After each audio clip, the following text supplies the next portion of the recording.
Okay, so let's kind of get into the homeless struggle, right? Once you got to LA, what was that like actually living on the streets? You know what, man? It was pretty difficult just because everybody was doing their own thing. So like there's so many people here, that like you kind of just you kind of don't want to get caught up in the mess or the mix of things. Because like you come downtown to Skid Row and it's like it's ugly. It's like dirty. And like if you're sleeping on the streets like I was, like it was just hard. Like to keep yourself, like just clean, um, and you see just people just like acting, all kinds of different types of ways. Um, it could be really dangerous, like Right. you never know, like who's going to be trying to do something. I know I had gotten robbed like one time, and luckily it wasn't like anything like crazy, but yeah, man, somebody like swindled me out of my food stamp money. Right, right, So like they just showed me I couldn't trust nobody at that point. right. What was kind of one of the hardest things you had to deal with while being homeless? The hardest thing was probably just like if I didn't have anywhere to go or like anything to eat, like trying to make something, for myself, to feed myself. At that point, like I knew that like if I wasn't gonna do it, like nobody was gonna help me, because everybody's like caught up in the rat race, So I was kind of, just like trying to just make way for myself. I ended up coming down here to Skid Row because they have resources down here, and there's like so many people out here, that are, going through like the same situation. So I'd be getting in lines that were like so long, just to wait, just to like get some food or to take a shower. And it was just like consuming my day, having to wait. But like, it was kind of a part of it because like, if you wanted to like get cleaned up, there was like 100 people trying to do the same thing.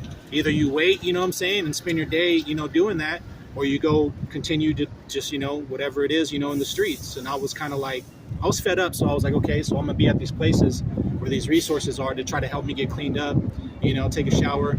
And even if I wanted to stay, in a shelter, I had to wait, in line because everybody else was trying to stay there, So it was frustrating, but at the same time, I had to be patient, to learn that, okay, like if I really don't want to be homeless, then I'm going to have to, take these steps, and go ahead and deal with these organizations so, I could get myself situated. Okay, so one more question about that. What was the craziest thing you ever seen being on these LA streets? The craziest thing that I ever seen, was probably me myself getting chased with a knife. That was probably the craziest thing I've seen. Like in my personal experience, when I was in Santa Monica down in Venice, it was kind of like over a dumpster. I went to a dumpster and like I was in like the mindset of like looking for food in trash cans, and I got into an argument with another homeless man, and he pulled out a knife on me. And I had just gotten here, so like I didn't know what to expect. I didn't, know that somebody was going to be like that off bat. But I forgot, like this is LA, and people, do act, the way they do, because they've been living, however they have. So like sometimes people, are in that mode to just like not think. So I ended up going to this trash can, and like the dude, I don't think he wanted to share, and I kind of got upset. And I told him like, man, come on, man, like the trash can, get out the way. Let me hop in there. And we started arguing, and he ended up pulling a knife on me, and it scared me.